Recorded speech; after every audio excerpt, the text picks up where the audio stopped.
Why wouldn't you wish to abolish the Welsh Assembly? Surely it makes sense. It certainly makes sense to me, and in our opinion, the silent majority in this country.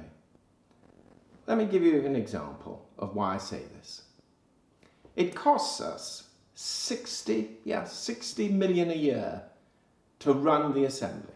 So that's paying for the Assembly members and their staff and the general administration. 60 million. Almost the price of a small hospital. They waste hundreds of millions of pounds. Look at the M4 Relief Road, costing over £150 million, and not 1 inch of tarmac has ever been laid. Not 1 inch.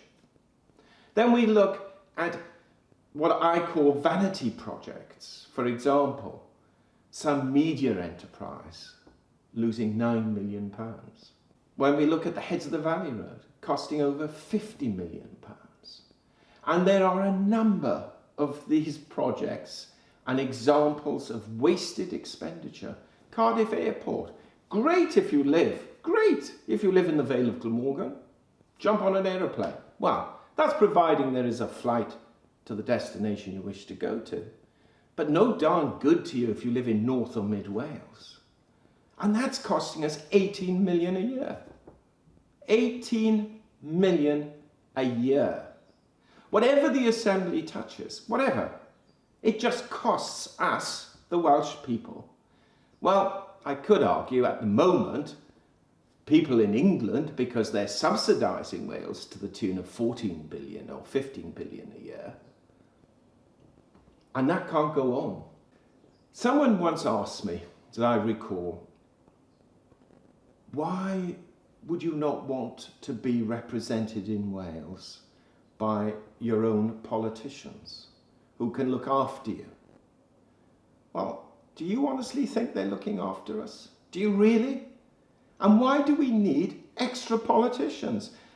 I always recall an answer, it's a bit of a glib one really, where somebody said to me about these Assembly members and why have them and why am I against them? And my answer was really, and it was a glib answer, but it gets the point across.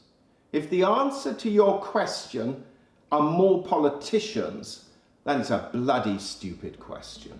Don't you think?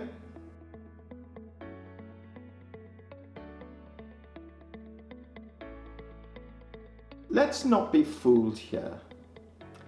This is an old political trope, really. The Conservative Party blames the Labour Party. The Labour Party blames the Conservative Party.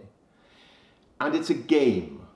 It's a game to ensure that both of those parties stay in power indefinitely.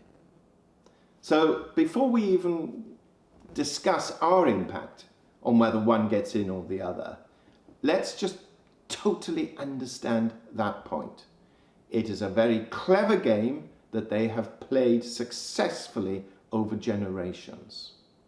Therefore, not allowing anyone else to come in with new suggestions, new policies or new ideas. That's the first thing. The second thing is the Conservative Party supports devolution. We saw this as far back as 2012 when a prominent member of the Conservative Party, and I won't embarrass him at this stage because he's not a bad chap as an individual, but he actually advocated that we change the Assembly, which is what people thought they were voting for, into a parliament, that we actually change the name. It was the Conservatives who suggested that as a good idea. And this was supposed to be from a so-called devo-skeptic party, a party that's now claiming devolution, revolution, it's gone too far. And yet in their 2016 manifesto, they supported the devolving of a range of powers to the Welsh Assembly, including taxation. And what did Mark Drakeford say just yesterday? He said he will not rule out raising taxes in the next Assembly session, post the 2021 election. Now, when someone says they won't rule it out, and they're already advocating having 50% more Assembly members at a minimum cost of 12 million a year, where are they going to get that money from? Oh, taxation. Of course he's not going to rule it out.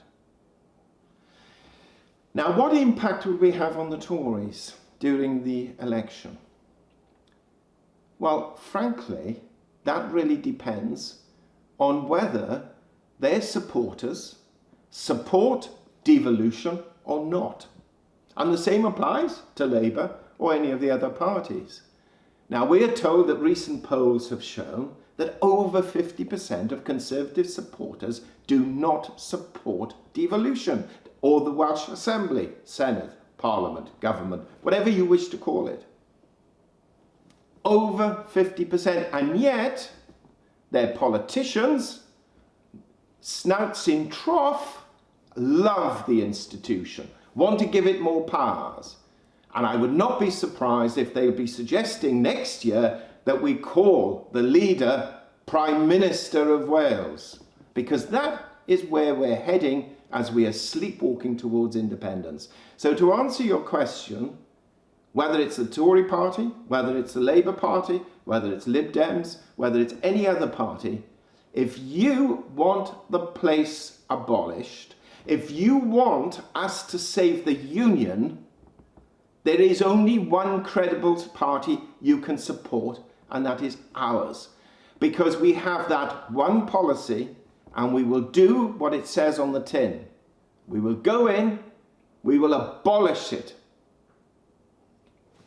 and then we will go home and live in a more prosperous, vibrant Wales. Because this monstrosity has destroyed inward investment. This monstrosity has destroyed our health service. And this monstrosity has ensured that the educational standards of our children are so low, they cannot hope to gain gainful employment in the future.